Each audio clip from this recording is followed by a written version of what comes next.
Yo quiero, doctor Cabrales, hacer una reflexión esta mañana, y es la gran reflexión de nuestro tiempo. El mundo en el que nos movemos, el mundo que nos tocó, es un mundo donde está presente el desafío inequívoco del cambio climático. Ese es el gran tema del planeta. El cambio climático afecta los corredores glaciales, el cambio climático afecta también el aumento de los niveles del mar, que por supuesto trae afectaciones a muchas regiones costeras. El cambio climático tiene efectos en la salud por los aumentos de temperatura y que incide también en enfermedades transmisibles. El cambio climático afecta las especies. En fin, uno podría hacer una enumeración muy grande de retos que trae el cambio climático para el mundo. Llevamos prácticamente 25 años hablando de estos temas y el mundo, creo que afortunadamente, ha reconocido el problema, ha reconocido el reto y sobre todo ha entendido que enfrentar este reto no puede ser con estigmatizaciones hacia un sector u otro, sino que se tiene que buscar es una especie de armonía y de balance entre el desarrollo y la protección sostenible de la naturaleza. Y yo quiero empezar esta mañana por ahí, porque esta pandemia ha sido para el mundo una especie de llamado de la naturaleza. Hoy más que nunca en nuestra historia reciente somos conscientes de lo que el mundo sufre y somos conscientes además en medio de esta pandemia de las necesidades que tenemos todos de proteger cada espacio y cada forma de naturaleza. Valoramos más que nunca además que el mundo necesita hacer de la sostenibilidad el principio ético del siglo XXI. Y yo quiero además plantear esa reflexión con los ejemplos que le han dado al mundo muchísimos países donde pueden convivir de manera exitosa energías tradicionales con energías renovables, donde se pueden hacer proyectos de sostenibilidad en múltiples sectores que tienen un impacto ambiental, pero también en elevar al máximo el compromiso en materia de transición energética, de hacer un proceso hacia tener economías neutrales en el uso de carbono y promover al mismo tiempo nuevas formas de empleo y de desarrollo en el marco de la reactivación económica que requiere el mundo. Y yo pienso en Colombia, yo pienso en lo que Colombia es. Colombia es un país donde el 35% de su territorio es amazónico, donde el 50% de su territorio puede estar revestido de selva tropical húmeda. Colombia es un país que tiene el 50% de los páramos del planeta. Colombia es un país que tiene la segunda mayor biodiversidad por kilómetro cuadrado después del Brasil. Colombia es un país que ha logrado ubicar centros urbanos en medio de muy complejos corredores montañosos. Y Colombia es un país que cuando lo miramos en el contexto mundial de los desafíos del cambio climático, solamente representa el 0.4% de las emisiones globales de CO2. Pero particularmente es uno de los países más amenazados por los efectos del cambio climático. Colombia se encuentra entre los países más amenazados en erosión costera. Colombia es de los países más amenazados por la frecuencia que pueden tener los fenómenos del Niño o la Niña. Y es uno de los países que ha visto afectada su corteza montañosa revestida de nieve. Y eso nos tiene que llevar a que asumamos como país un reto. el reto de comportarnos como si fuéramos uno de los grandes emisores para armonizar todas nuestras políticas para adaptación y mitigación del cambio climático, el reto de proteger ese maravilloso patrimonio natural, pero el reto también de entender que nuestro país ha venido adoptando a través de los años una política de balance en materia energética. Y cuando digo balance, es porque Colombia ha sabido entender la riqueza que tiene en el subsuelo para enfrentar la pobreza del suelo. Colombia ha tenido un proceso dinámico, creciente, exponencial, si se quiere, en la capacidad de producción de petróleo en los últimos 25, 30 años, poco más. Colombia ha ido descubriendo importantes espacios para la producción de gas natural. Y esos dos fenómenos juegan un papel en la agenda de desarrollo. Por un lado, sí, se producen hidrocarburos y nosotros hemos llegado a superar el 1.000.000 de barriles de producción años atrás y nos hemos mantenido por encima de los 800.000 barriles día. Esos 800.000 barriles día han contribuido a que el país tenga más recaudo y al que el país pueda hacer muchas inversiones sociales necesarias en todo el territorio nacional, pero también para garantizar su independencia energética y su soberanía energética. Tanto así que de la gran mayoría de la producción de hidrocarburos en nuestro país, particularmente de petróleo, estamos exportando y por eso el petróleo se ha convertido desde hace varios años o décadas en nuestro mayor producto de exportación. También ha aumentado el consumo interno, es cierto, pero el sector de hidrocarburos y particularmente el de petróleo ha representado alrededor del 40% de la inversión extranjera directa, más del 48% de las exportaciones, cerca del 40% del mercado nacional de divisas y más del 38% de la capitalización del sistema bursátil. Esa es una realidad. En materia de gas, el país también en las últimas décadas ha aumentado su capacidad de producción. Pero no nos digamos mentiras. El país tiene la obligación de aumentar sus reservas de gas y aparte de aumentar sus reservas de gas, tiene la obligación de matizar su matriz energética para que el país no pierda espacios de soberanía que lleve en los próximos años a tener que ser un importador de gas a un costo supremamente alto cuando tenemos el potencial en el territorio. Por eso también hemos hecho apuestas grandes en los proyectos de costa afuera, con toda la responsabilidad ambiental necesaria y con el sentido de soberanía energética.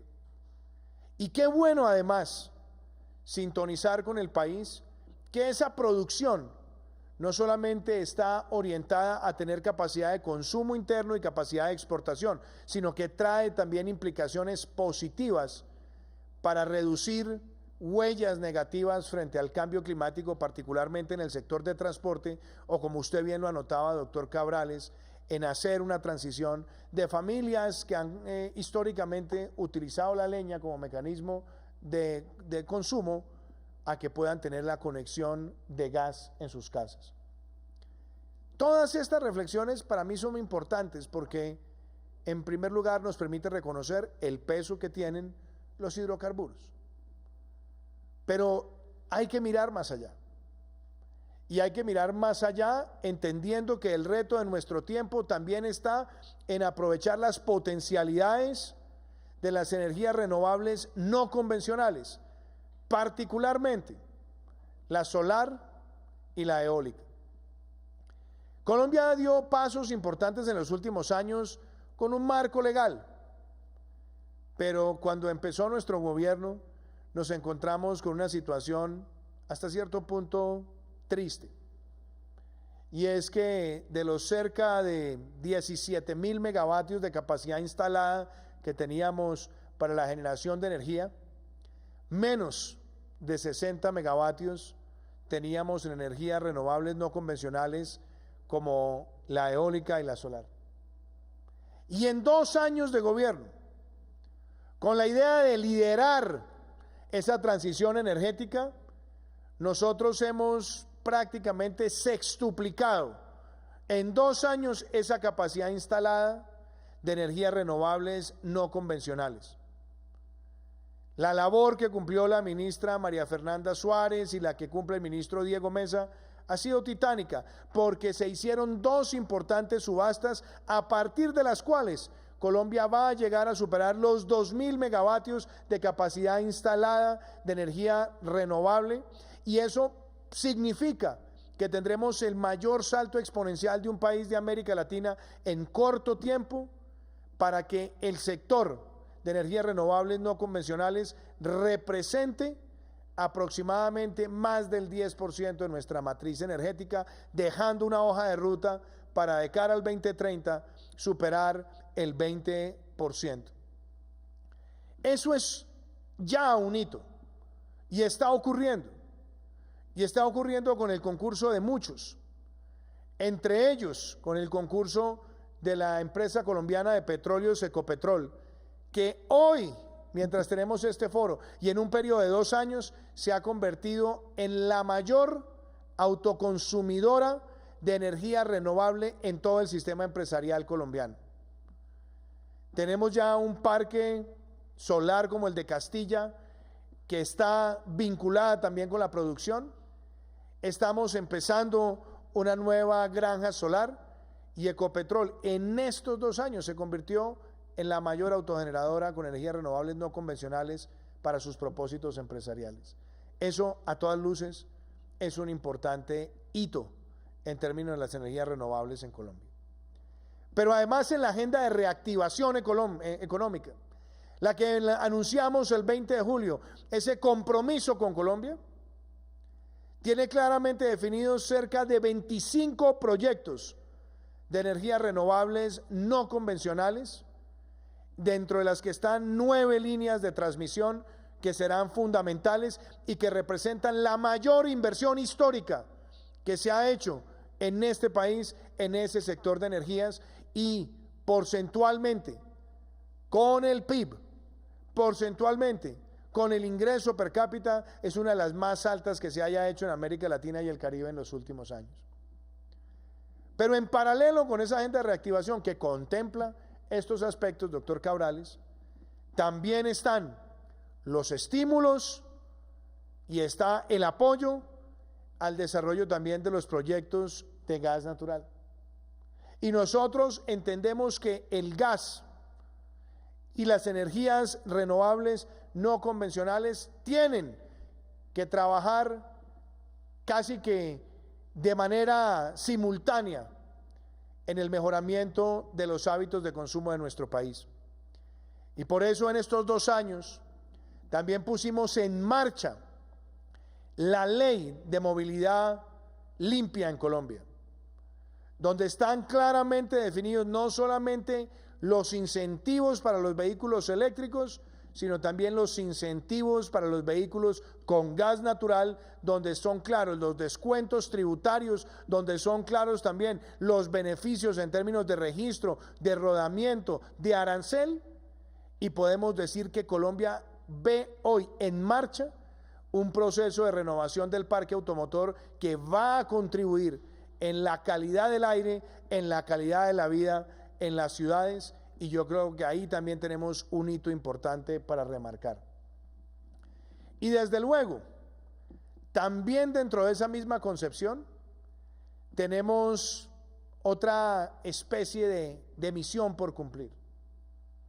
Y es que ya nosotros estamos liderando la Mesa Regional de Transición Energética con la Agencia Internacional de Energía, y estamos haciendo una gran apuesta en América Latina, y es que para el año 2030 nosotros podamos ver en América Latina cerca del 70% de la matriz energética como una matriz limpia, con la autoridad moral que tiene Colombia de tener una de las matrices energéticas más limpias del planeta, ahora en un amplio proceso de diversificación.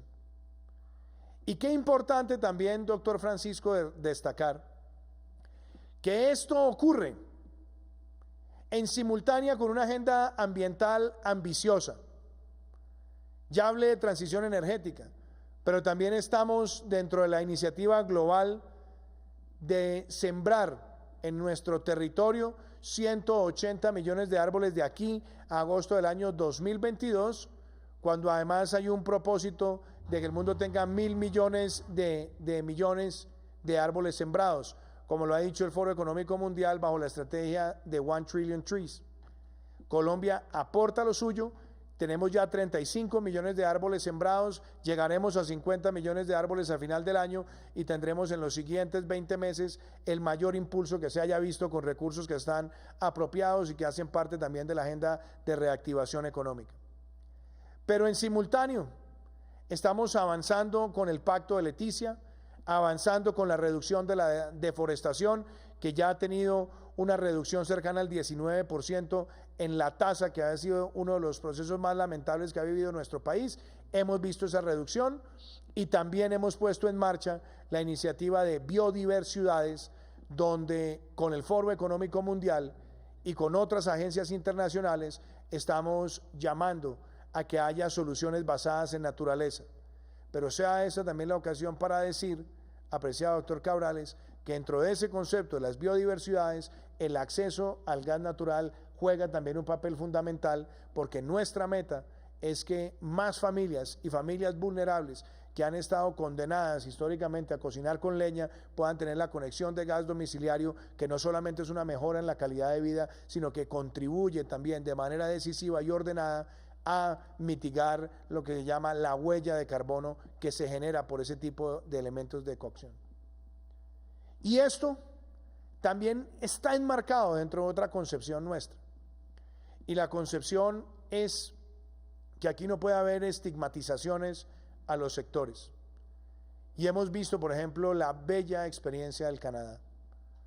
El Canadá ha tomado la decisión de ser líder en energías renovables. Colombia también lo está haciendo en el plano regional. El Canadá ha sido líder en hidrocarburos y Colombia también sigue mejorando su capacidad de producción de hidrocarburos.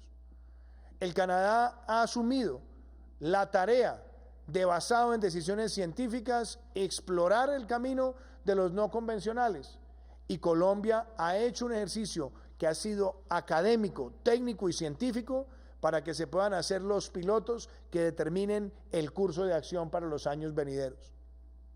Y algo también muy importante, el Canadá se ha convertido en un líder en la protección de la naturaleza, y nosotros como país le hemos planteado al mundo, con la agenda de biodiversidades, que queremos movilizar recursos hacia un país que tiene que generar una armonía entre los hábitos de consumo de sus ciudades y la protección de las grandes reservas naturales, como son los páramos o como es también nuestra selva tropical húmeda.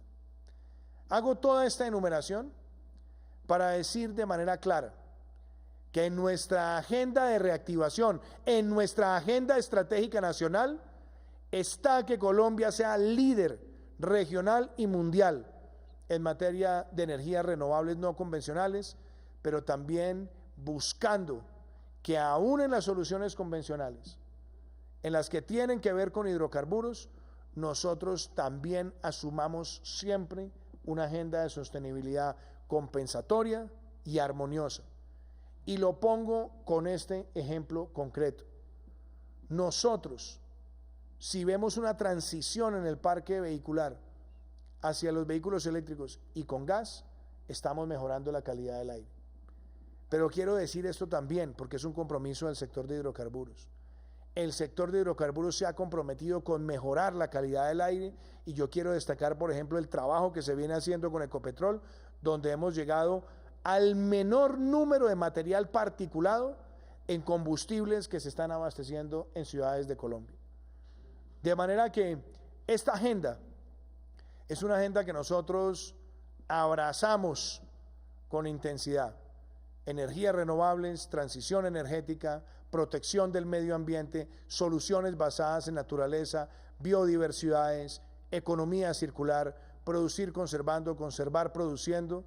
Y cierro diciendo lo siguiente: el motor de la reactivación económica de nuestro país está marcada primero por la apertura dinámica de los sectores productivos, pero también por esa gran agenda de inversión para los próximos años que va a superar los 170 billones de pesos entre recursos privados, público-privados y, por supuesto, públicos. Y hay, óiganme esto, con la idea de generar más de 400 proyectos donde una parte central está también en el sector de energía. Colombia, de seguir adelante como lo estamos haciendo con este dinamismo, cerrará el año 2022 con más de 2.500 megas de capacidad instalada de energías renovables, con unas inversiones importantes costa afuera y en territorio para el desarrollo de gas, y con la agenda, doctor Cabrales, de poder nosotros hacer una apuesta donde consolidemos reservas de gas con la idea de que sean para un periodo mayor de 10 años y mantener continuamente la capacidad de generación. Yo creo que con esto, doctor Francisco Miranda, queda clara una agenda de un gobierno que ha demostrado que en 2 años ha dado el mayor salto histórico en la historia de nuestro país relacionado con el impulso, la promoción de las fuentes renovables y limpias de energía. Muchísimas gracias.